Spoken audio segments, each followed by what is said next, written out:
Bienvenidos al seminario número 22 de la materia Microbiología y Parasitología 1 de la segunda cátedra de la Universidad de Buenos Aires.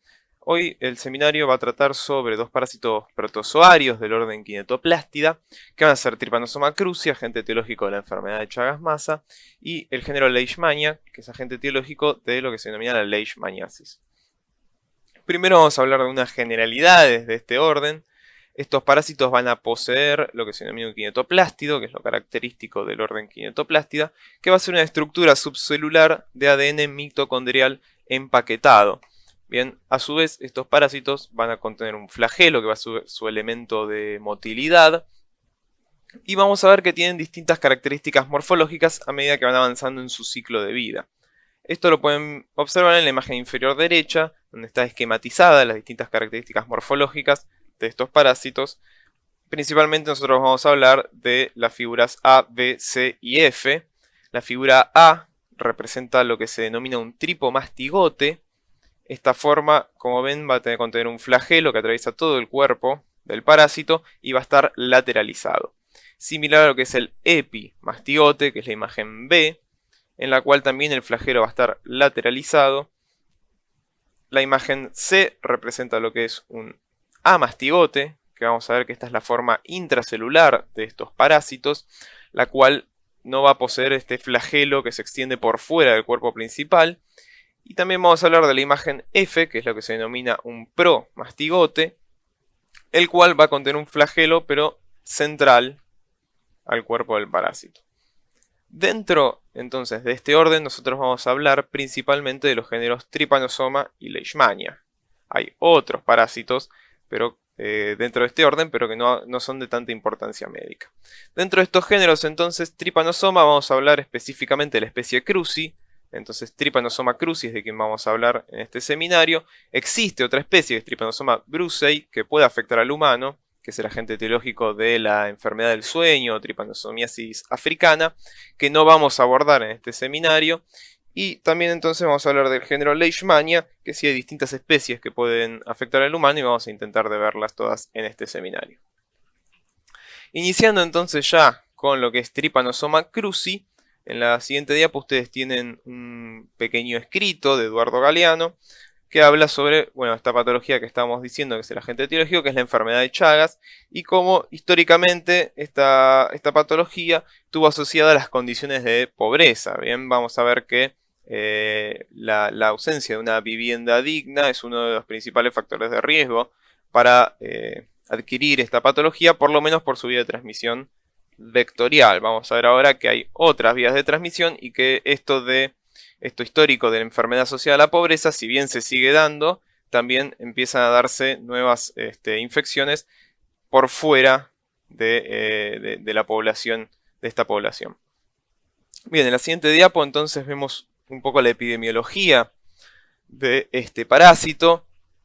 Esto lo que habla es principalmente de la transmisión vectorial, ¿sí? Entonces ya vamos adelantando que esta patología se va a transmitir por un vector. Y como pueden ver, principalmente América es la zona afectada. Más que nada lo que es el norte de Brasil, ¿sí? Ecuador, Colombia, pero el norte de Argentina también se encuentra bastante afectado y sigue habiendo transmisión vectorial. En la siguiente diapo ven un poco lo que es a nivel global, ¿sí? La epidemiología de esta enfermedad, y si bien históricamente entonces siempre se encontró principalmente en lo que es Latinoamérica y un poco en Centroamérica, podemos ver que ahora también hay varios casos en Europa, Canadá, Japón, Australia. Bien, estos nuevos casos que no se encuentran asociados a transmisión vectorial están asociados a principalmente lo que son movimientos migratorios desde lo que es Latinoamérica hacia estas poblaciones, y hasta el norte de América y hacia Europa.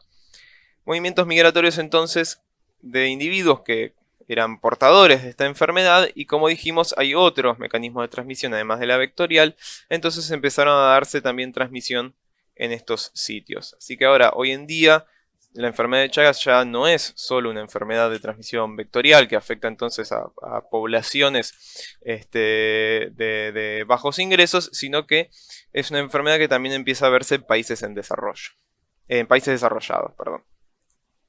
Bien, En la siguiente diapositiva hablamos un poco de las características morfológicas de este parásito. Ya les había adelantado un poco que vamos a hablar del epimastigote, tripomastigote y amastigote. Dijimos entonces que el amastigote era la forma intracelular, que va a estar entonces en el hospedador humano, que no iba a poseer este flagelo por fuera de del cuerpo principal del parásito. Y algo que podemos también agregar es que el kinetoplasto, esta estructura que habíamos determinado que era ADN mitocondrial empaquetado, que va a ser lo que ustedes ven en la imagen como este punto más negro, se encuentra anterior al núcleo. O sea, lo que para ustedes sería en la diapositiva inferior, sería la parte posterior del parásito. Primero viene el núcleo, luego el kinetoplasto. Esto es importante para poder diferenciar las distintas morfologías del parásito.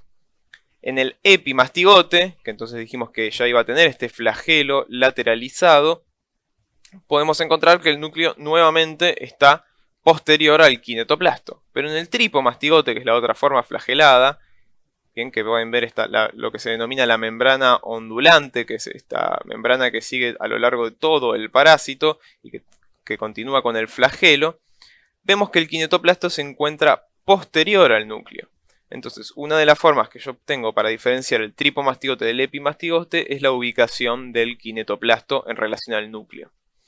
A la izquierda, ustedes tienen las imágenes reales, digamos, de cada una de estas morfologías, ¿sí? En la superior pueden ver un epimastigote.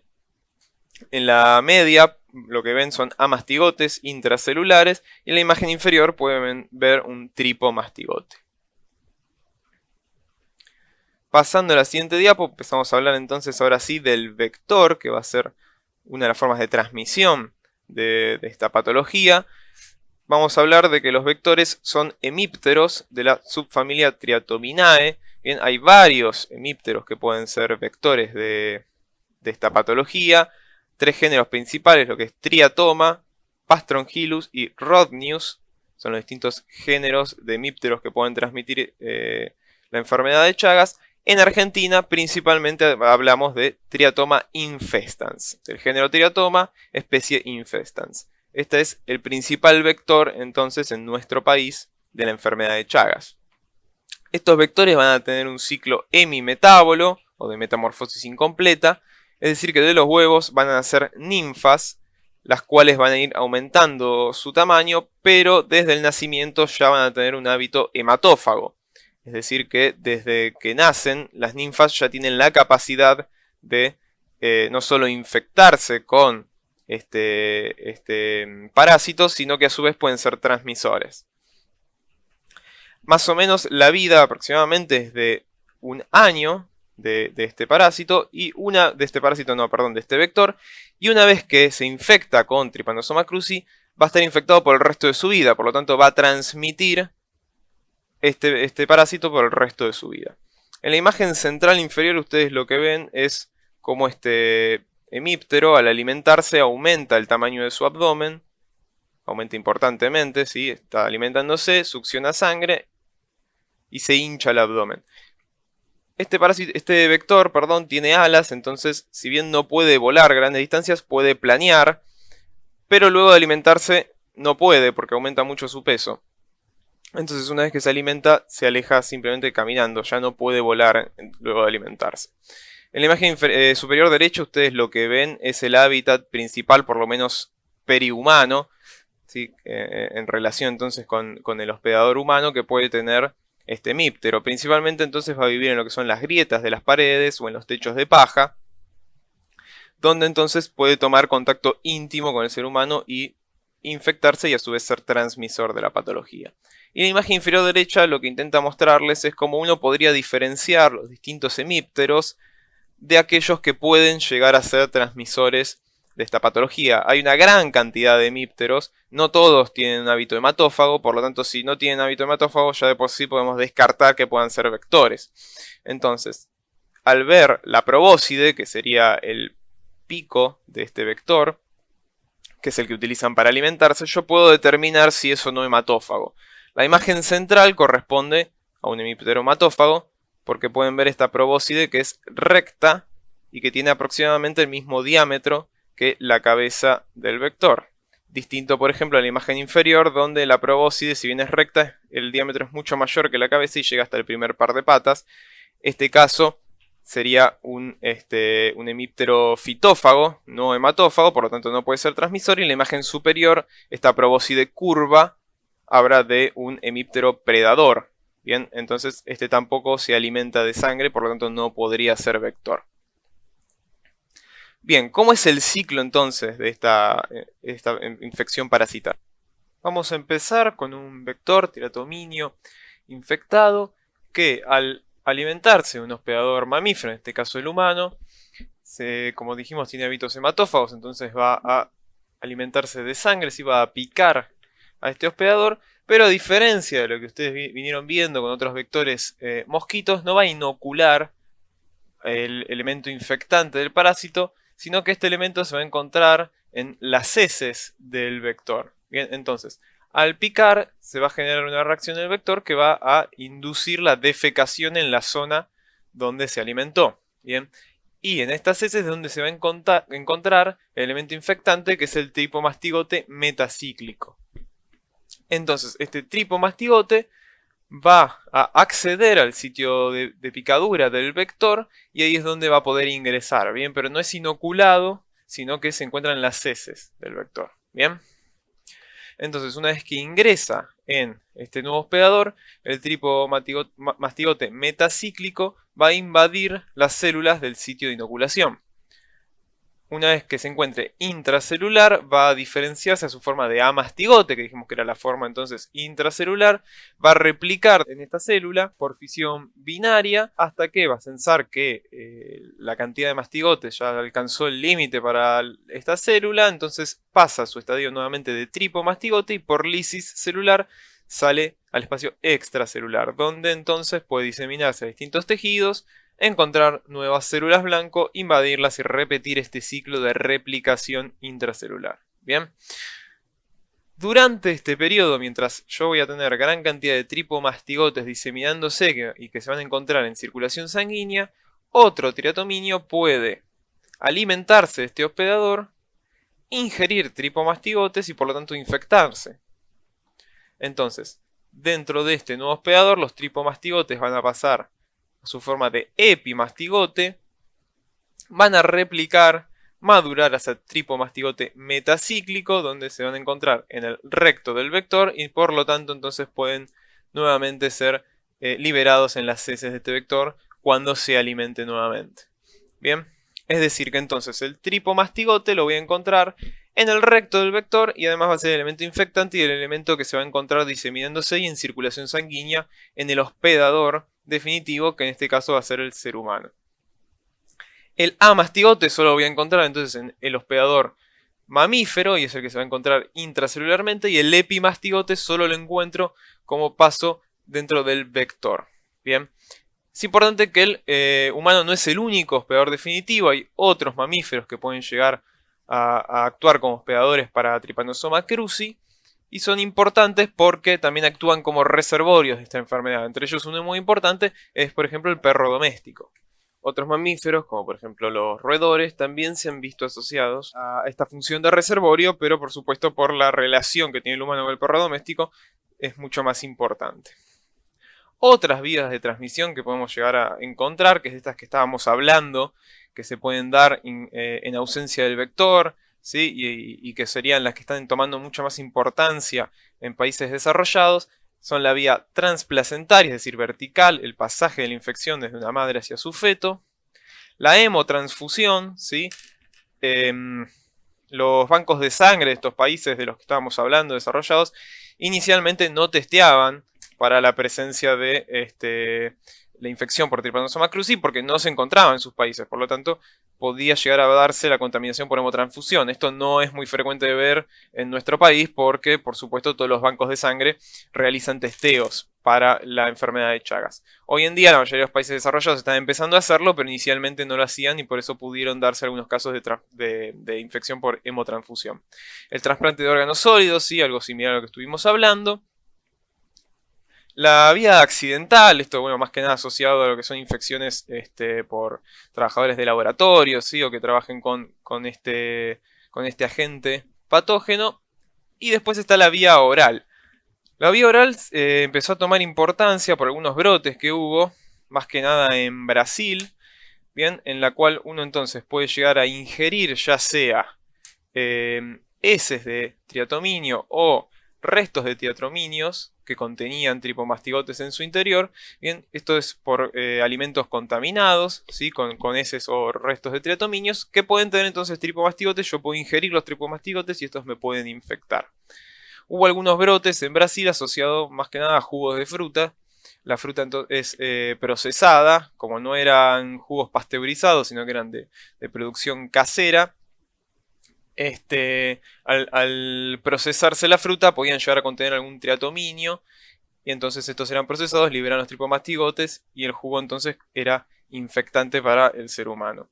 Se ha visto que la vía de transmisión oral lleva una patología, o es más frecuente que lleve una patología severa que la vía vectorial. Igualmente no es la forma más frecuente de transmisión, pero pueden darse algunos brotes. Formas de transmisión que no son importantes, que no están comprobadas en esta infección, es la vía de transmisión sexual. Sí hay algunos reportes, pero son bastante débiles. La verdad que no está científicamente comprobado que la transmisión sexual se pueda dar en Trypanosoma cruzi. Así que si llega a existir no sería importante, pero por lo menos hoy en día no está comprobada. Y después está lo que es la lactancia materna. ¿Sí? La lactancia materna no es un componente de riesgo para la transmisión. ¿Sí? Una madre con Chagas puede tranquilamente amamantar a su hijo. El único cuidado que habría que tener es en el caso de lesiones y fisuras que generen sangrado en el pezón, porque esto podría contaminar la leche con sangre y entonces la sangre sí puede ser infectante para el lactante y en ese caso sí debería discontinuarse por lo menos temporalmente la lactancia hasta que cure esa herida. O si no, otra cosa que se puede hacer es el tratamiento térmico de la leche, ¿sí? El tratamiento térmico va a eliminar los tripomastigotes y entonces puede continuarse la lactancia teniendo esa precaución. Bien, siguiente diapositiva. ¿Cómo va a ser esta invasión celular? Dijimos que los tripomastigotes iban a invadir distintas células, donde luego iban a pasar a amastigotes y se iban a replicar. ¿Cómo invaden las distintas células? Es algo bastante discutido, ¿sí? No está del todo dilucidado bien cómo es el mecanismo. Por lo menos in vitro se vio que los tripomastigotes pueden invadir prácticamente a cualquier célula de mamíferos. No tienen ningún tejido o célula específica, si bien sí esta invasión celular es bastante más efectiva en lo que son las células, por ejemplo, células musculares. Prácticamente cualquier célula se puede llegar a ver afectada. ¿Cómo es este proceso? Inicialmente, como suele darse en cualquier tipo de invasión por estos agentes, vamos a tener un proceso de adhesión inicial, una adhesión leve, que luego lleva una adhesión más fuerte, un reconocimiento por distintos receptores, lo cual desencadena la transmisión de señales en la célula blanco, que llevan entonces al proceso de invasión. ¿Qué distintas proteínas, tanto del parásito como de la célula, actúan en el reconocimiento inicial? Hay muchísimas que podrían estar implicadas, no hay una puntual que sea el receptor de la célula ni la proteína puntual del parásito. Si ustedes lo buscan a ver que hay muchísimas, no viene al caso enumerarlas todas. Sepan que primariamente se da entonces este proceso de reconocimiento inicial. Y el proceso de invasión que se termina generando pueden ser por distintos mecanismos. Los más aceptados van a ser los que tienen en esta imagen. Inicialmente tenemos un proceso que se denomina dependiente exocitosis.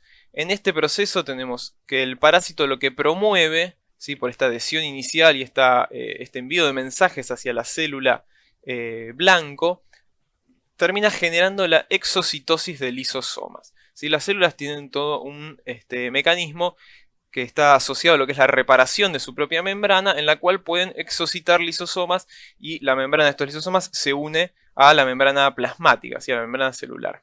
Este es un proceso normal que se pone en las células y que es dependiente de calcio.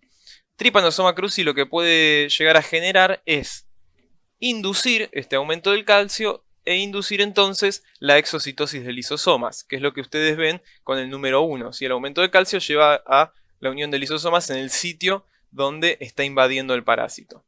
Esto entonces termina llevando a la formación de una invaginación de membrana en la cual entonces el parásito puede invadir. Bien, y esto es lo que provee la membrana para que el mismo quede dentro de lo que se denomina la vacuola parasitófora. ¿Sí? El parásito entonces ingresa a la célula dentro de una vacuola formada por la membrana de estos lisosomas que fueron llamados hacia la membrana plasmática para ser exocitados. Bien, entonces el parásito induciría todo este proceso y lo utilizaría para ingresar a la célula. Otro de los procesos es el que se denomina dependiente de actina. En este caso sería un proceso similar a la endocitosis, donde el parásito lo que estimula es la participación de los filamentos de actina para endocitarse a sí mismo, ¿bien? Y así lograr el ingreso dentro de la célula. Después está lo que es la entrada independiente de actina. ¿Bien? En ese caso, el parásito por su propia capacidad móvil terminaría invaginando la membrana sin participación de filamentos de actina, y en este caso habría un gasto de energía por el propio parásito que le permitiría entrar en la célula. Estos mecanismos no son excluyentes, ¿sí? No quiere decir que sí o sí tengan que solo utilizar uno. El parásito se cree que como mínimo estos tres podrían darse dependiendo de la célula que está por ser invadida. Pero por lo menos estos son los más aceptados. De vuelta es todo un tema bastante discutido cómo es que Trypanosoma logra entrar a la célula y cómo es a su vez que logra entrar a tantos tipos de células distintas. Bien, lo importante es que una vez que ingresa a la célula blanco, por alguno de estos mecanismos, va a quedar dentro de una vacuola parasitófora. Bien, entonces, ¿cómo va a ser la patogenia en la primera fase de esta infección? Dijimos que, como tenemos de vuelta acá, similar a la parte que hablamos del ciclo, inicialmente los tripomastigotes metacíclicos se invaden la célula, pasan a su estadio de amastigote, replican hasta que sensan que esta célula ya llegó a su límite, nuevamente pasan a un estadio de tripomastigote, el lisicelular se liberan e infectan nuevas células. Bien. Yendo un poco más en detalle, también dijimos que en este proceso de invasión inicial, el parásito quedaba dentro de una vacuola parasitófora. Inicialmente en esta vacuola van a fusionarse lisosomas, bien como en cualquier fagocitosis que se da en la célula normalmente, y se termina formando lo que es un fagolisosoma. Sabemos que en estos lisosomas lo que hay es un pH bajo y distintas enzimas que se encargan de degradar lo que se contenga dentro de estas vacuolas. Entonces el parásito va a tener distintas enzimas antioxidantes que van a poder protegerlo, bien, de este ataque inicial por la fusión de los lisosomas. A su vez, como disminuye el pH, esto induce la activación de distintas enzimas del parásito que lo que terminan generando es que esta vacuola parasitófora en la que se encontraba, bien, se termine destruyendo para permitir la liberación del parásito hacia el citoplasma de la célula. Bien. Una vez entonces que alcanza el citoplasma, va a poder evitar toda la respuesta generada por los lisosomas y va a poder empezar a replicar. Ustedes en la imagen lo que ven es que primero sale de la vacuola y luego cambia su estadio de tripomastigote hacia amastigote. En realidad este es un proceso continuo. A medida que va escapando de la vacuola está teniendo el cambio conformacional hacia amastigote. Bien, no sucede ni antes ni después, sino que sucede durante el escape de la vacuola hacia el citoplasma, esta transformación hacia su estadio de amastigote. Entonces luego sí se va a dar todo lo que dijimos, va a empezar a replicar en el citoplasma de la célula. Durante entonces todo un estadio inicial vamos a tener una alta tasa de replicación e invasión y diseminación hacia distintos tejidos. Esto es lo que se va a denominar la fase aguda de la infección. Por supuesto, esto va a generar una respuesta inmune, bien, que llegado un momento va a terminar controlando la replicación y la diseminación de este parásito, va a disminuir la parasitemia y vamos a entrar en lo que sería la fase crónica de la infección. Durante la fase aguda, la patogenia entonces simplemente va a estar dada por el daño directo producido por el parásito, por la lisis celular, sumado a la respuesta inmune que intenta controlarlo. Esto va a ser entonces lo que va a generar patogenia en la primera fase de la infección. Pasando a la siguiente diapo, vamos a hablar de lo que es la fase crónica. Dijimos que iniciaba esta fase crónica una vez que la respuesta inmune controlaba la replicación y diseminación del parásito. Entonces, va a dejar de haber tripomastigotes en sangre, o por lo menos va a haber una cantidad muy pequeña de tripomastigotes en sangre, y a su vez los amastigotes en distintos tejidos van a replicarse a tasas más bajas. ¿Por qué? Porque la respuesta inmune lo controla.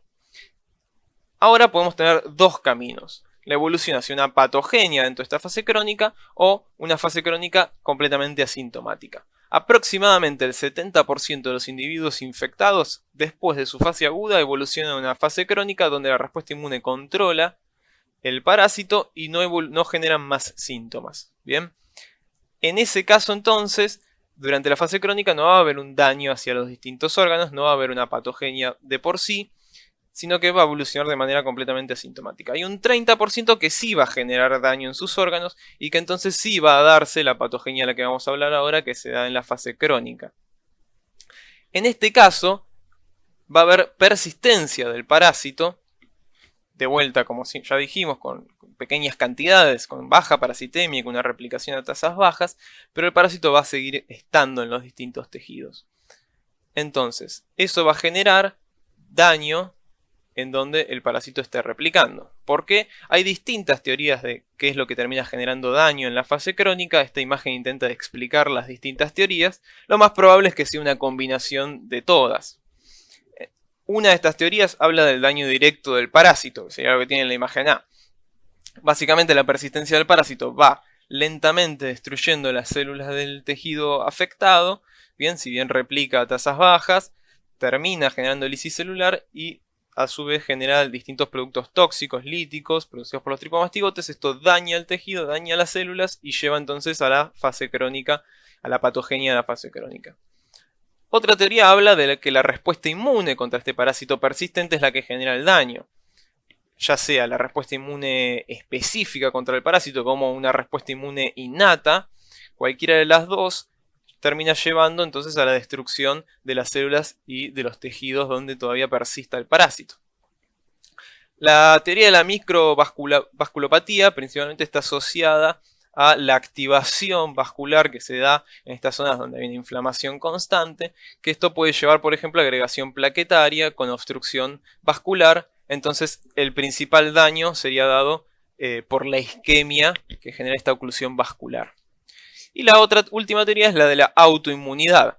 Hay muchos antígenos de Trypanosoma cruzi que son bastante similares a antígenos celulares propios del hospedador, o sea, antígenos nuestros, humanos. Entonces, si se genera una respuesta inmune contra los antígenos de T. cruzi, la misma, por la similitud que tienen, podría terminar atacando estos propios antígenos, lo que se denominan autoantígenos.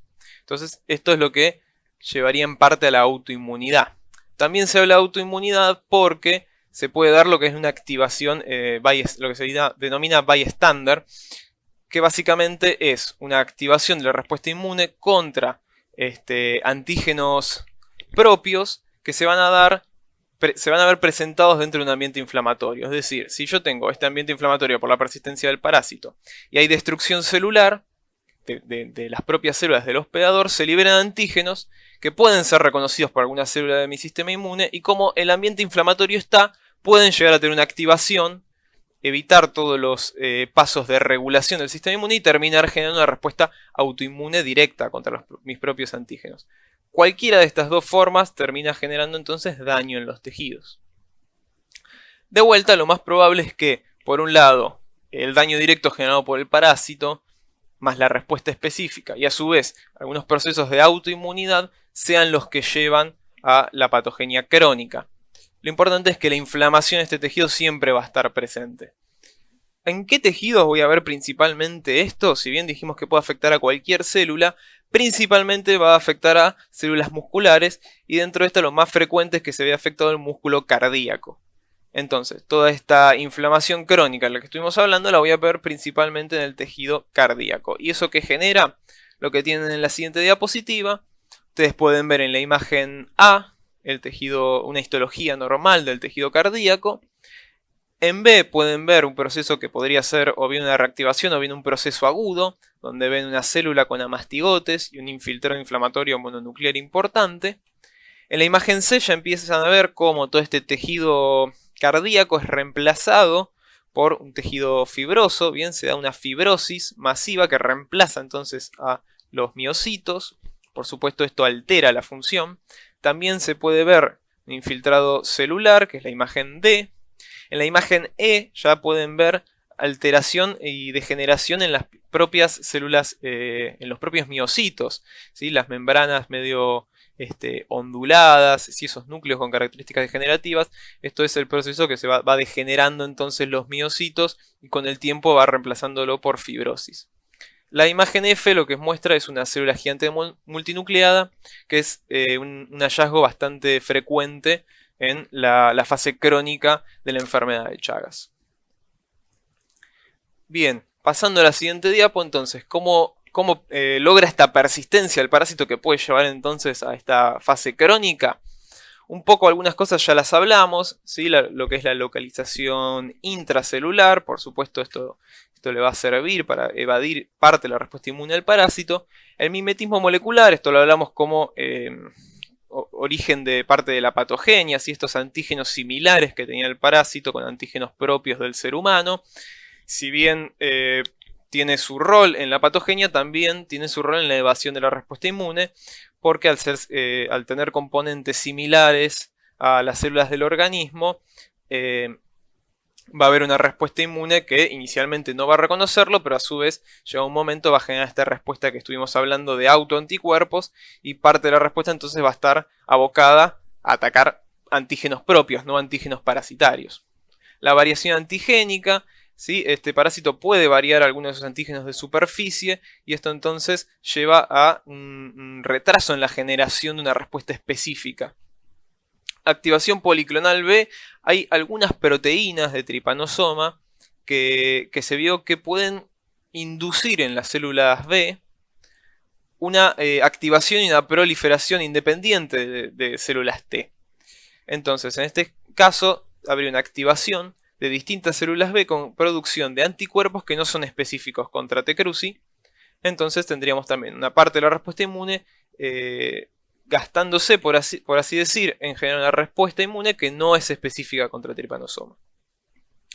La inhibición del complemento, esto es muy importante para la diseminación hacia distintos tejidos que puede tener este parásito. Hay algunas proteínas del parásito que impiden la unión de las moléculas iniciales de la vía del complemento. Entonces no se puede formar la convertasa S3 y entonces no se puede activar el complemento como parte de la respuesta contra el parásito. Evasión de agentes oxidativos, esto lo hablamos un poco cuando dijimos que algunas enzimas, para que el parásito poseía algunas enzimas que le permitían detoxificar agentes oxidativos. Otra enzima que tiene también el parásito es la que se denomina la crucipaína, una proteína muy importante, que entre otras funciones, se han descubierto varias funciones de esta proteína, pero entre ellas está la capacidad que tiene de aumentar la actividad de una enzima del macrófago que se denomina arginasa. La arginasa degrada la arginina. Y como ustedes ya saben a esta altura, la arginina es un sustrato importante para la síntesis de óxido nítrico, que es parte de la respuesta inmune que pueden llegar a tener nuestras células. Entonces, al estimular la actividad de la arginasa, degrada la arginina, no hay sustrato para sintetizar óxido nítrico y es una de las formas que tiene este parásito para evadir los agentes oxidativos. También se vio que puede inhibir o alterar la producción de citoquinas más que inhibir, porque si bien puede inhibir, por ejemplo, la producción de interleuquina 12, ¿sí? Una interleuquina proinflamatoria, estimula la producción de interleuquina 10, que esta es una interleuquina más asociada a una respuesta regulatoria. Bien, entonces lo que llevaría es a una regulación de la respuesta inmune para evitar la eliminación. Bien, pasando a la siguiente diapo, ¿cómo va a evolucionar? Esto un poco ya lo hablamos. Inicialmente entonces yo entro en contacto con el parásito, ya sea por vía vectorial, oral, transfusional, la que sea. Voy a tener una fase aguda con alta parasitemia, diseminación del parásito a distintos tejidos, replicación. Luego mi respuesta inmune va a controlar esta parasitemia, la cual va a disminuir, y yo voy a entrar en la fase crónica. Entonces, la fase aguda más o menos dura unos 2 meses, como tienen en la imagen. La fase crónica inicia una vez que termina la fase aguda. ¿Cuándo termina la fase aguda? Cuando la parasitemia es indetectable por métodos directos. Es decir, ahora vamos a ver después en el diagnóstico cuáles son estos métodos directos, pero una vez que yo ya no puedo encontrar parásitos por mis distintos métodos de diagnóstico microbiológico en sangre, determino que ingresé en la fase crónica. No importa si tiene síntomas o no, es fase crónica siempre. Antes se hablaba de una fase indeterminada, hoy ya no. Hoy se considera que la infección pasa a un estado crónico siempre. Esa infección crónica entonces puede continuar de manera sintomática por el resto de la vida de este individuo o, muchos años después, evolucionar hacia una forma sintomática. Generalmente entonces hablamos que el 30% evoluciona hacia una forma sintomática. Estos datos, igual de qué porcentaje son sintomáticos y qué porcentaje son asintomáticos, son un estudio epidemiológico bastante antiguo. La verdad que no hay datos actuales para determinar efectivamente qué cantidad de pacientes evoluciona de forma sintomática o asintomática, pero es el único estudio epidemiológico que hay sobre esto y es el número que todo el mundo acepta. Pero bueno, sepan que es un número desactualizado. Bien, siguiente diapo. ¿Cómo es la manifestación clínica? Vamos a poder dividir la fase crónica y la fase aguda. La fase aguda generalmente tiene una manifestación asintomática, ¿sí? Los individuos no suelen enterarse que cruzaron una infección por Trypanosoma cruzi. A veces pueden darse síntomas bastante inespecíficos, ¿sí? Fiebre, malestar general, astenia, adenopatías, puede llegar a haber hepatoesplenomegalia, pero generalmente son síntomas bastante inespecíficos y uno no llega al diagnóstico. Algo sí que puede llegar a darse, que no siempre está presente, y que tampoco es patognomónico, pero me puedo orientar, es la presencia de lo que se denomina el chagoma de inoculación. Si recuerdan el ciclo, nosotros dijimos que en el sitio donde ingresaban los tripomastigotes metacíclicos iban a tener un primer paso de replicación en las células de este sitio de inoculación, para luego, una vez que replicaban dentro de estas células, diseminarse sanguíneamente hacia distintos tejidos. Esta replicación inicial en el sitio de inoculación, por supuesto, genera una respuesta inflamatoria, y eso es lo que va a generar una lesión sobrelevada, eritematosa, que es lo que pueden ver en la imagen superior derecha, que es lo que se denomina chagoma de inoculación. De vuelta, esta lesión, por supuesto, no es patognomónica y no siempre la puedo llegar a encontrar. Puede suceder que este sitio de inoculación sea a nivel de la conjuntiva. Y en este caso se puede dar lo que se denomina el complejo de oftalmoganglionar o signo de Romaña, que es lo que tienen en las imágenes inferiores, donde lo que se va a dar es un edema bipalpebral unilateral, junto con adenopatías locales. Esto no es más que un chagoma de inoculación, pero cuando el sitio de inoculación es a nivel de la conjuntiva. Esto es raro de ver, de vuelta tampoco es algo patognomónico, pero puede llegar a suceder durante entonces la infección aguda, que junto con los síntomas estos inespecíficos yo tengo un signo de Romaña y bueno, puedo suponer que o me puede tirar un poco más el diagnóstico hacia la posibilidad de una infección por Trypanosoma cruzi.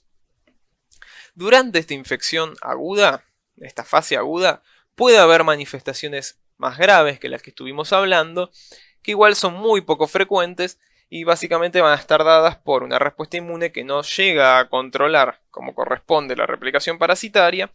Entonces va a seguir habiendo daño en estos tejidos, va a seguir habiendo replicación del parásito y puede terminar llevando a una miocarditis aguda o una meningoencefalitis. Como dijimos, cualquier célula puede verse afectada, entonces también se puede afectar el sistema nervioso central. Estos casos, igual de vuelta, son muy raros. Son un poco más frecuentes en individuos inmunocomprometidos, lo cual no quiere decir que todo inmunocomprometido evolucione en una manifestación severa en la infección aguda. Y también se pueden ver un poco más frecuentemente en niños, ¿sí? En menores de 12 años esta presentación también es un poco más frecuente que en adultos. También, como habíamos dicho antes, está más asociada a lo que es la infección por vía oral que la vía vectorial, ¿sí? La infección por vía oral es más frecuente que evolucione una manifestación severa en la fase aguda. Esto se cree que está asociado con el inóculo, ¿sí? La transmisión vectorial tiene un inóculo menor que en la transmisión oral, donde uno puede llegar a ingerir absolutamente todos los tripomastigotes de un triatoma, distinto de la forma vectorial, donde se liberan algunos a través de las heces y no todos logran acceder al sitio de inoculación. Bien, pasando a la siguiente diapo, la fase crónica. Dijimos que no todos van a evolucionar hacia una fase crónica, mejor dicho, que todos evolucionan en fase crónica, pero que no todos van a tener una patología durante esta fase. Entonces podemos dividir a una fase crónica sin patología demostrada, que van a ser la mayoría de los casos, y lo que es la fase crónica con patología demostrada.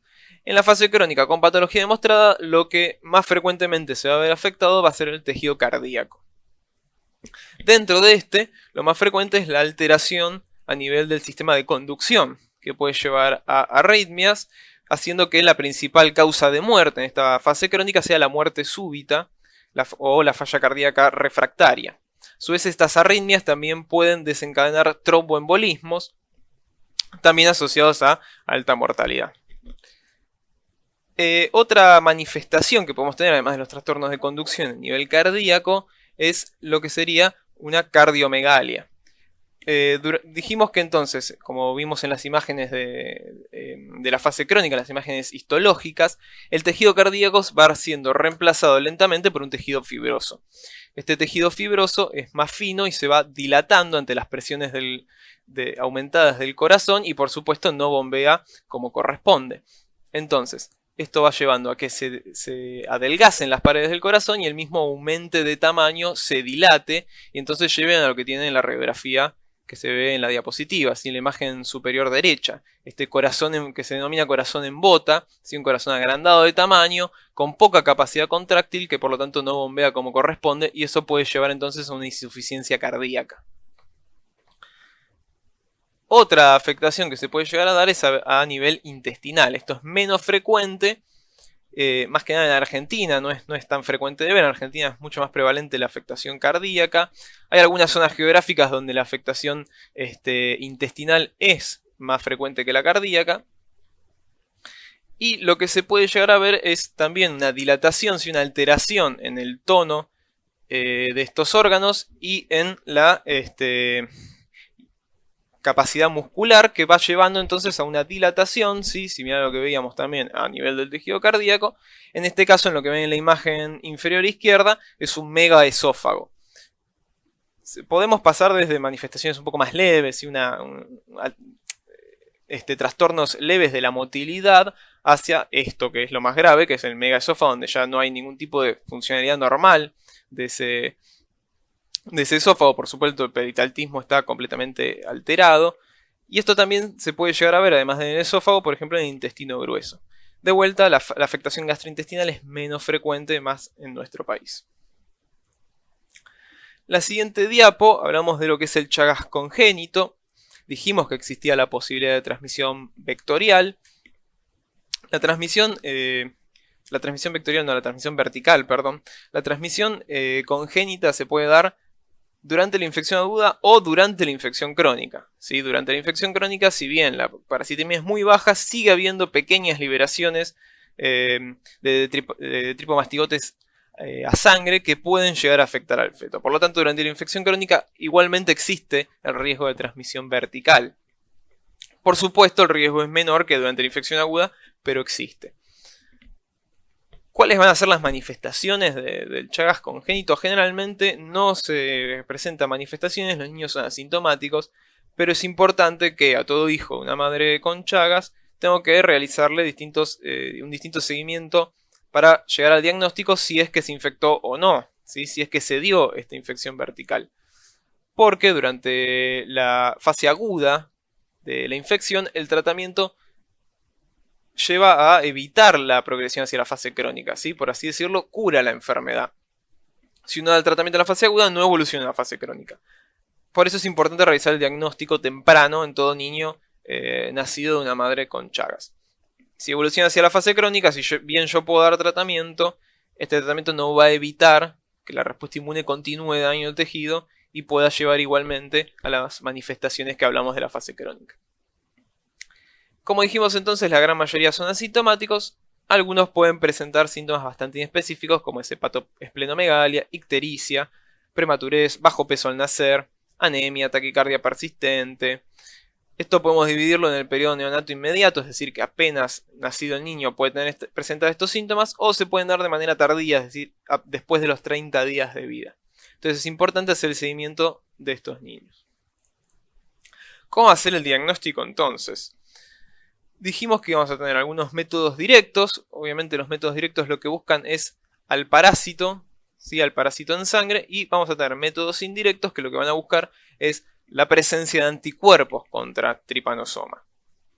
Los métodos directos, por supuesto, ya se imaginarán, los voy a usar principalmente durante la fase aguda, porque es donde hay alta parasitemia. En cambio, los métodos indirectos, como la parasitemia es baja, los voy a preferir para la etapa crónica. Entonces, voy a utilizar, por ejemplo, gota fresca, microhematocrito, Strout, todos métodos de concentración que me permiten aumentar la sensibilidad, y obviamente la muestra para todos va a ser sangre. Voy a buscar tripomastigotes en sangre, que es lo que pueden ver en la imagen superior derecha. ¿Sí? Son todos glóbulos rojos y se ven bien los tripomastigotes. Durante la etapa crónica, distintos métodos, ya sea inmunofluorescencia indirecta, ELISA, hemaglutinación, que van a buscar entonces la presencia de anticuerpos contra Trypanosoma. La PCR, la reacción en cadena de la polimerasa, me puede servir por su alta sensibilidad no solo en la fase aguda, sino que también puede llegar a dar positiva en la fase crónica. Por supuesto, no está disponible en todos lados, pero es importante tener en cuenta esto porque una PCR positiva, si bien es un método directo que busca el genoma directo del parásito, me puede dar positivo durante la etapa crónica. Es el único método directo que me da positivo durante la etapa crónica. Y eso hay que tenerlo en cuenta. Bien, con eso terminamos Trypanosoma cruzi y empezamos con Leishmania. En Leishmania, como ven en la siguiente diapo, vamos a tener una gran cantidad de especies que pueden afectar al humano y las podemos clasificar de dos formas. Hablamos de leishmaniasis del Nuevo Mundo y del Viejo Mundo, si hablamos de especies que afectan principalmente lo que es el continente europeo o el continente americano, correspondiendo el primero al Viejo Mundo y el segundo al Nuevo Mundo, por supuesto. Y a su vez podemos clasificarlas en los agentes etiológicos de leishmaniasis visceral o leishmaniasis cutánea. Algunas especies de leishmania van a tener tropismo por lo que son los macrófagos de todo el sistema retículo endotelial, por lo tanto van a diseminarse a distintos tejidos y pueden llegar a generar una leishmaniasis que se denomina visceral. En cambio, otras especies van a afectar principalmente lo que es a nivel cutáneo mucoso, generando por lo tanto una leishmaniasis cutáneo mucosa. Entonces, si hablamos de lo que es leishmaniasis visceral, hablamos principalmente de leishmanias de lo que es el complejo Donovani, y entonces nos referimos a Leishmania donovani y Leishmania infantum o Chagassi. Leishmania infantum y Chagassi son la misma especie, fueron nombradas de distinta manera, pero hoy se sabe que son la misma especie. Entonces, Leishmania donovani y Leishmania Chagassi o infantum son las que afectan a nivel visceral, principalmente. El resto de la leishmaniasis afectan principalmente a nivel cutáneo mucoso. Pasando a la siguiente diapo, entonces vemos un poco la epidemiología. Esto es de lo que es la leishmaniasis cutánea o cutáneo mucosa. Como ven, América Latina es un foco importante de esta enfermedad. Principalmente afecta a lo que es Brasil, Colombia, Perú. Argentina igual tiene una buena cantidad de casos que se dan principalmente en el norte, lo que es Misiones, Chaco, Catamarca, Santiago del Estero, ¿sí? Las provincias del norte tienen bastantes casos. Otros focos se ven en lo que es África y parte de Asia. Pasando a la siguiente diapositiva, lo que es la leishmaniasis visceral, como vemos, por suerte, si bien hay casos en Argentina que nuevamente también se dan más que nada en las provincias del norte, hay bastante menor cantidad, incluso en toda Latinoamérica no es una enfermedad tan frecuente, excepto por Brasil, que sí cuenta con bastantes casos, y es el país a nivel americano más afectado, y después vemos que siguen otros focos también en lo que es África y Asia. ¿Cómo son las características morfológicas? Acá vamos a ver lo que habíamos hablado antes del promastigote, ¿sí? Esta forma móvil, flagelada, con un flagelo central, que es lo que pueden ver en la imagen izquierda. Y luego vamos a hablar de un amastigote, que es esta forma no flagelada, intercelular y que va a ser la que va a replicarse. A su vez, este promastigote va a tener distintos cambios fenotípicos a medida que va a evolucionar dentro del vector. Entonces vamos a poder hablar de lo que son los promastigotes procíclicos y los promastigotes metacíclicos. Los procíclicos van a ser los que van a iniciar entonces en el ciclo en el vector y van a sufrir ciertas transformaciones hasta generar un promastigote metacíclico, que esta es la forma infectante para el ser humano. Entonces los procíclicos solo los encuentro en el vector, los metacíclicos están tanto en el vector como en el ser humano, son la forma infectante, y los amastigotes solo los encuentro en el ser humano. Siguiente diapo. ¿Qué va a ser, cuál va a ser esta modificación que sufren los promastigotes?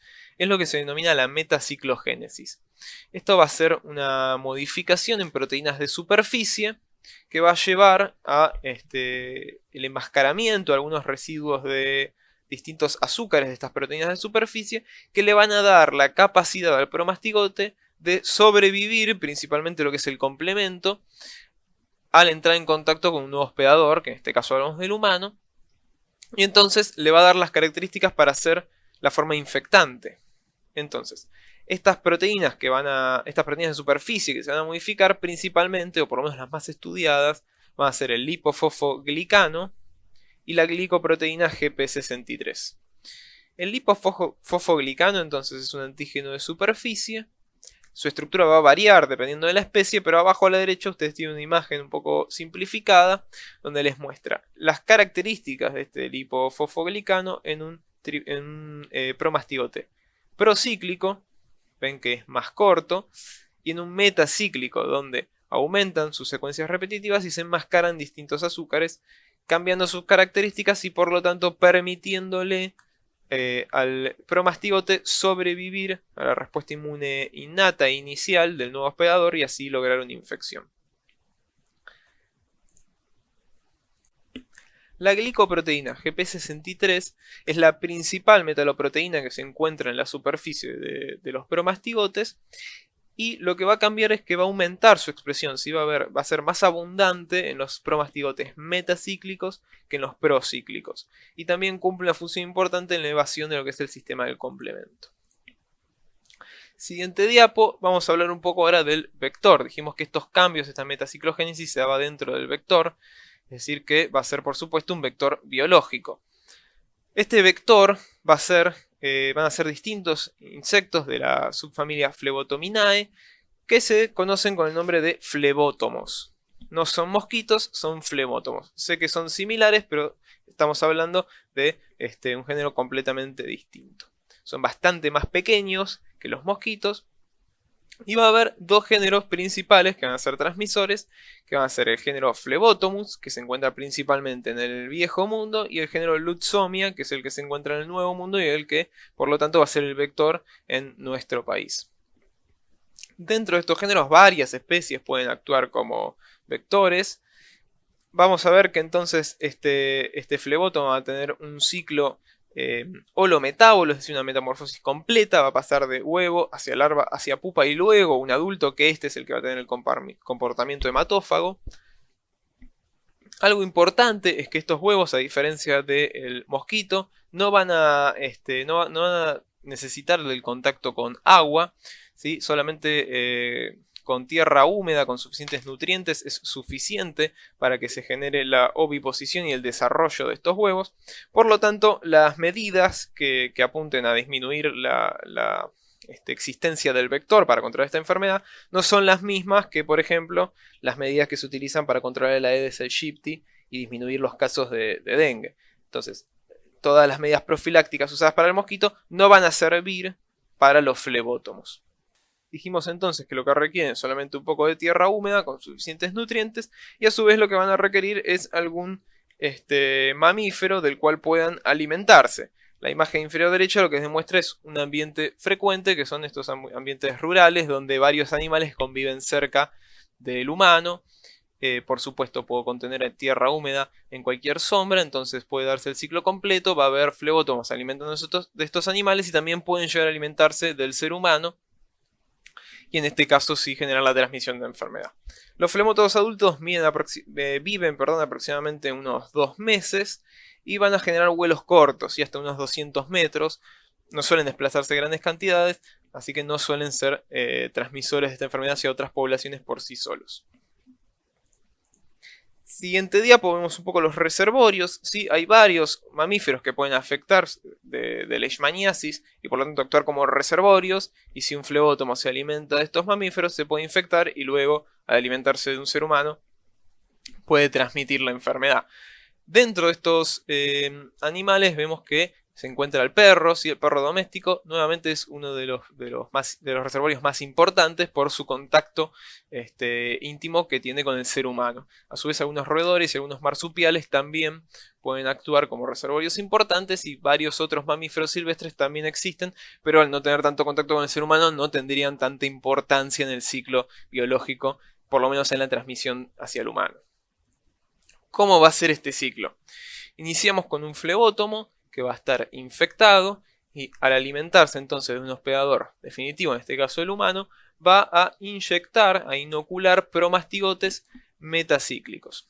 Estos promastigotes entonces van a ingresar hacia la principal célula blanco de Leishmania, que van a ser los macrófagos. Dentro entonces van a pasar a su estadio de amastigote, replicar, hasta que al censar que se lleva al límite de esta célula, van a liberarse amastigotes por lisis celular. Es decir, que estos amastigotes no vuelven a un estadio de promastigote. Siguen en su estadio de amastigote y van a invadir las distintas células que se encuentren cercanas a la célula de la que se acaban de liberar. Si un nuevo flebótomo se alimenta de este hospedador humano, puede ingerir macrófagos con amastigotes. ¿Sí? No es frecuente encontrar amastigotes diseminándose en sangre y que estos sean el alimento del mosquito, porque los amastigotes no resisten tanto la respuesta inmune extracelular. ¿Sí? Son la forma intracelular del parásito. Entonces, el insecto va a ingerir macrófagos infectados con amastigotes. Esta célula entonces se degrada, libera mastigotes que pasan al estadio de promastigote, van a replicar y dividirse dentro de este nuevo entonces vector. Va a darse lo que teníamos que era la metaciclogénesis, transformándose entonces en un promastigote metacíclico que nuevamente puede ser inoculado hacia un nuevo hospedador. Se han descrito otras formas de transmisión no asociadas al vector, como es la forma transfusional, trasplante de órganos, incluso se ha descrito también la vía congénita, pero no serían formas tan importantes de transmisión, no sería algo tan frecuente como la transmisión vectorial. Entonces estas formas no tendrían tanta importancia comparado por ejemplo con como vimos en la enfermedad de Chagas. ¿Cómo va a ser la invasión hacia las células de este parásito? Hay distintos receptores celulares y distintas proteínas de superficie parasitarias que podrían estar involucradas en la invasión. Incluso estas proteínas van a variar dependiendo de si estamos hablando de un estadio de promastigote o un estadio de amastigote. Lo importante es que las principales proteínas estudiadas, las que se cree que tienen más relevancia en este proceso, van a ser estas de las que estuvimos hablando previamente, el lipofosfoglicano y la glicoproteína 63. Estas dos proteínas serían las que reconocen, o mejor dicho, las que son reconocidas por algunos receptores celulares y terminan llevando a la internalización del parásito. Algo interesante es que estudios recientes demostraron que el promastigote puede infectar neutrófilos, que si bien no son su célula principal blanco, este neutrófilo, una vez infectado, puede ser fagocitado por células fagocíticas, por ejemplo el macrófago, y de esta forma infectar a este macrófago, es decir, que se termina dando un mecanismo de caballo de Troya a través de neutrófilos para infectar a los macrófagos. Este no sería el único mecanismo para invadir a estas células, sino que sería un mecanismo agregado a los mecanismos que se dan por receptores. Entonces, una vez que ingresa el promastigote, inicialmente va a intentar de inhibir la fusión de lisosomas hacia la vacuola parasitófora en la que se encuentra, es lo que tiene en la imagen inferior derecha. Si se unen lisosomas hacia la vacuola parasitófora, estas enzimas y distintas proteínas hidrolíticas pueden afectar al promastigote, que es sensible hacia las mismas. Por lo tanto, lo que va a hacer es alterar la membrana de esta vacuola para retrasar la fusión de los lisosomas. Esto le da tiempo al promastigote para pasar a su estadio de amastigote, el cual puede resistir a las distintas enzimas lisosomales y al bajo pH, si es un ambiente en el cual el mastigote está mucho más cómodo, entonces puede empezar a replicar dentro de esta vacuola. Entonces inicialmente el promastigote, como es sensible, evita la maduración de ese fagosoma hasta que pasa un estadio de amastigote donde entonces sí se da la maduración, pero en este caso ya no lo afecta porque puede sobrevivir en este ambiente. Y ahí es donde comienza a replicar. Siguiente diapo, por supuesto, durante todo este proceso se va a empezar a generar una respuesta inmune que va a intentar de controlar la replicación del parásito. Vamos a ver que la evolución de esta patología va a estar muy relacionada con el tipo de respuesta inmune que se genere y en cuanto a si termina controlando o no la replicación parasitaria, podemos tener un polo de una enfermedad bastante leve y un polo de una enfermedad muy severa. Entonces, vamos a tener una respuesta inmune que controla la infección, que va a ser una respuesta con un perfil de tipo Th1, estimulado por interleuquina 12, que entonces va a terminar generando la producción de interferón. Todo esto es lo que tiene la imagen superior de la diapositiva. Esta producción de interferón entonces activa la respuesta intracelular dentro del macrófago, principalmente por estímulo dentro de lo que es la síntesis de óxido nítrico, lo cual entonces lleva a la eliminación parasitaria. Otro tipo de respuesta que se va a dar es una respuesta con un perfil predominante tipo Th2, con liberación de interleuquina 4 e interleuquina 10, que lo que termina es generando una respuesta más permisiva para el parásito. Estos macrófagos, en lugar de activar lo que es la síntesis de óxido nítrico y especies reactivas del oxígeno, van a activar la enzima arginasa. Entonces, esta enzima lo que va a hacer es degradar la arginina liberando distintas poliaminas que son requeridas para el parásito. Entonces, si tenemos un perfil Th1, hay síntesis de óxido nítrico, entonces este óxido nítrico va a eliminar el parásito, pero a su vez el consumo de arginina va a disminuir los sustratos que requiere el parásito para sobrevivir en la célula. En cambio, un perfil de tipo Th2 termina llevando a mayor actividad arginasa, con degradación de la arginina y generación de las sustancias requeridas para el parásito, es decir, un aumento en la posibilidad de acceder a los nutrientes para el mismo. A su vez, los macrófagos activados en esta vía generan distintas interleuquinas, como la interleuquina 10, que está asociada a una respuesta más regulatoria, aumentando por lo tanto este tipo de respuesta dentro de lo que son los macrófagos infectados. ¿Cómo hacer la evasión de la respuesta inmune de este parásito? Por un lado ya hablamos de la capacidad de los promastigotes metacíclicos de resistir al complemento. Si los procíclicos son susceptibles, pero durante esta metaciclogénesis adquieren esta resistencia y le permiten entonces infectar a los hospedadores mamíferos. Por otro lado está la inhibición de la maduración del fagosoma, de la que habíamos hablado. También los amastigotes, ya lo dijimos, que tienen esta capacidad de resistir a las distintas enzimas, al daño de las hidrolasas y los distintos mecanismos oxidativos dentro del fago lisosoma, una vez que el mismo madura, y entonces pueden replicar y sobrevivir dentro del mismo. A su vez, las células infectadas se vio que se genera un downregulation de las moléculas de histocompatibilidad. Esto es generado por distintas proteínas del parásito para impedir lo que es, o retrasar, mejor dicho, la generación de una respuesta inmune específica mediante la presentación antigénica. Y también va a haber una alteración en la producción de las citoquinas de las células infectadas. Esto que habíamos dicho antes del perfil Th2 y la producción de interleuquina 10.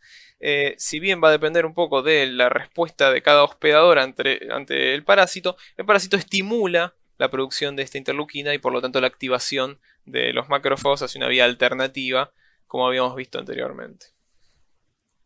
Entonces, pasando a la siguiente diapo, podemos decir que esta enfermedad, como ya habíamos dicho antes, depende mucho de la respuesta inmune que se genere y podemos tener un polo de una enfermedad severa y un polo de una enfermedad bastante más leve. Si tenemos un aumento en la secreción de interleuquina 10 y una respuesta tipo Th2, principalmente con secreción de anticuerpos, no va a haber control de la replicación parasitaria, vamos a tener una alta carga parasitaria y por lo tanto una enfermedad severa. Este es el polo que ustedes ven hacia la derecha en el gráfico de la diapositiva. ¿Sí? Alta carga de anticuerpos, carga parasitaria, interleuquina 10, por lo tanto enfermedad severa. Y esto es lo que se va a ver en la leishmaniasis visceral y en lo que se denomina leishmaniasis cutánea difusa, es decir, una leishmaniasis que solo por una especie con tropismo solo a nivel cutáneo o cutáneo mucoso, pero que se disemina y genera varias lesiones.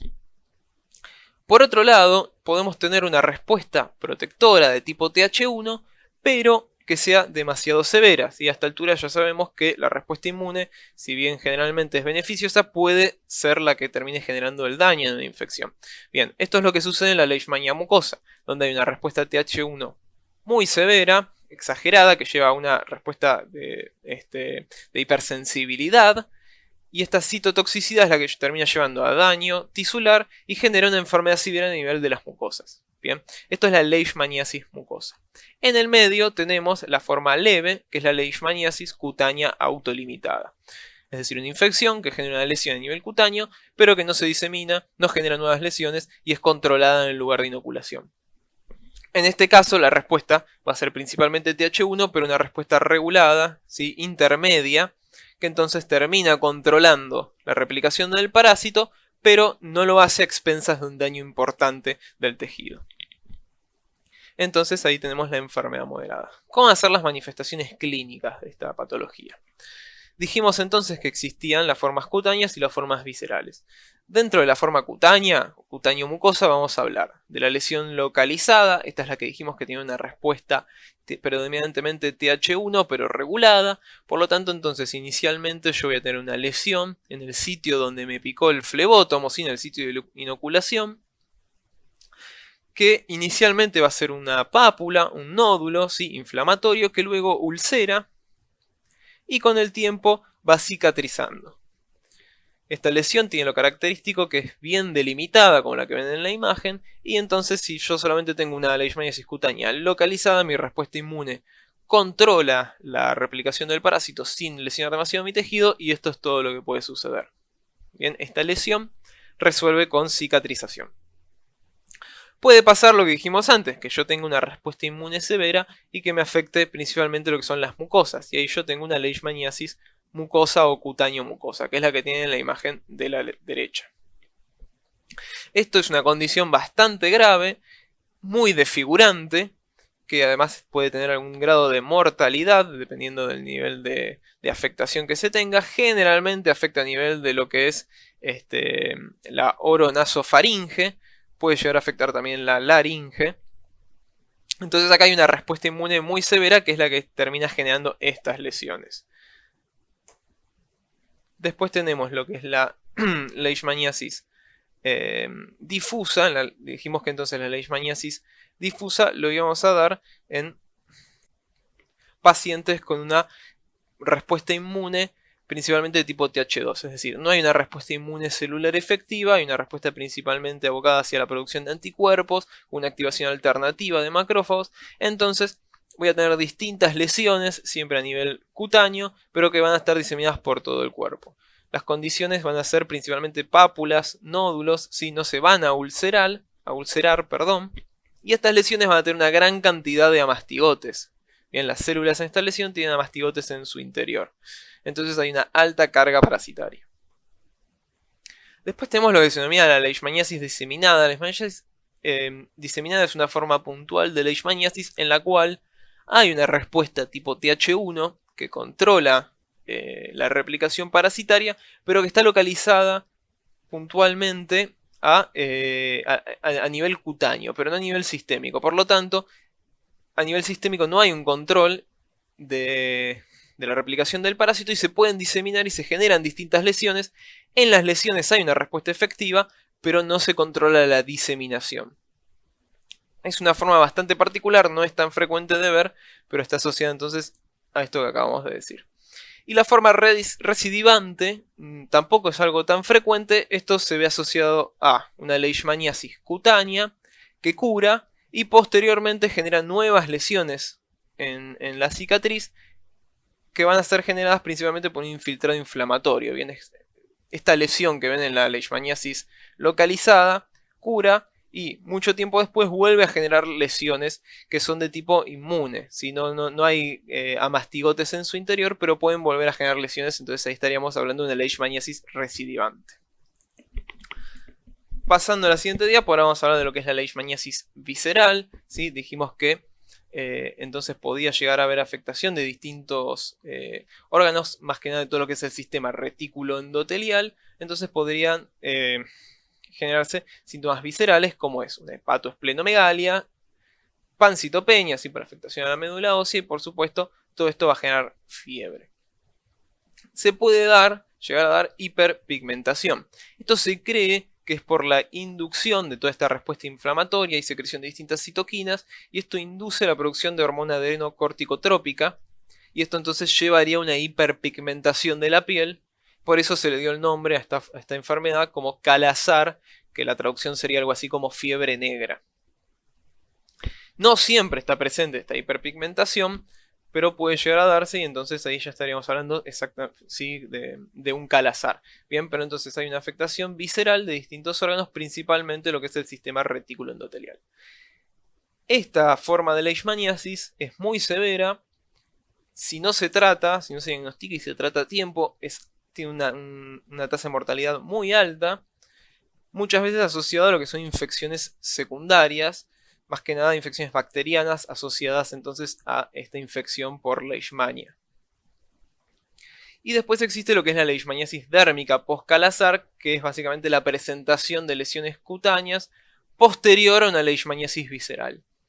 Lo importante de esta presentación, que no es muy frecuente de ver en Latinoamérica, es que estas lesiones cutáneas que se dan posterior, ¿sí? 2-3 años posterior a la presentación de la leishmaniasis visceral, es que las lesiones contienen a mastigotes. Por lo tanto, estas lesiones pueden actuar como reservorios. Estas personas en realidad pueden actuar como reservorios de la enfermedad, porque si un flebótomo se alimenta de ellos, se puede infectar, porque las lesiones entonces contienen a mastigotes, a pesar de que se presenta muchísimos años después. No se sabe exactamente cómo es que se llega a esta evolución, cuál es la patogenia y por qué puede persistir y tantos años después generar lesiones con amastigotes, pero se vio que puede llegar a suceder. De vuelta igual, esto es más frecuente de ver en las manifestaciones a nivel en Asia, ¿sí? No es muy frecuente de ver en Latinoamérica. Algo también importante para agregar es que individuos HIV positivos es más frecuente que presenten las formas severas, tiene mucha mayor mortalidad en esta población y a su vez también suelen presentar algunas manifestaciones más atípicas, ¿sí? No tanto todo lo que estuvimos hablando, estas lesiones con su evolución, sino que suelen ser bastante más atípicas, es más difícil el diagnóstico y bueno, de vuelta entonces generalmente también tiene una manifestación más severa. Por último entonces, ¿cómo vamos a hacer el diagnóstico de esta parasitosis? También vamos a tener métodos directos y métodos indirectos. Los métodos directos van a apuntar a encontrar a mastigotes dentro de células en las lesiones, ¿sí? Mi muestra entonces van a ser las lesiones a nivel cutáneo y yo puedo llegar a encontrar entonces en ellos los amastigotes intracelulares. Los métodos indirectos van a apuntar a encontrar lo que es la respuesta inmune, ¿sí? Contra el parásito, y en ellos podemos encontrar lo que es la serología, es decir, buscar anticuerpos, los cuales van a permanecer una vez que yo tuve contacto con el parásito, van a permanecer positivos por una larga cantidad de tiempo, incluso toda la vida del paciente. Por lo tanto, me sirven, pero hasta ahí hay que tener en cuenta que una lesión aguda yo no puedo saber si efectivamente es por leishmania solo por una serología positiva, porque quizás esa serología es positiva por un contacto de muchos años atrás y en este momento está cursando otra patología. Y también existe lo que es la intradermorreacción de Montenegro. En la intradermorreacción es algo similar a lo que ustedes ya vieron, por ejemplo, en la prueba de la tuberculina, en la PPD, o en lepra, la prueba de la lepromina. Lo que yo estoy haciendo es hacer una intradermorreacción con antígenos, y lo que estoy midiendo entonces es la respuesta celular que tenga este individuo. Entonces, acá se va a dar algo similar con tuberculosis. Si yo tengo una intradermorreacción positiva y una serología con bajos títulos, la respuesta es principalmente TH1, entonces probablemente pueda controlar la infección parasitaria y genere una leishmaniasis cutánea localizada. Hay que tener en cuenta igual que la respuesta TH1 también podía estar asociado, como vimos, a una leishmaniasis mucosa y que esta respuesta también puede llegar a ser dañina. Si yo tengo una intradermorreacción negativa o débil y una alta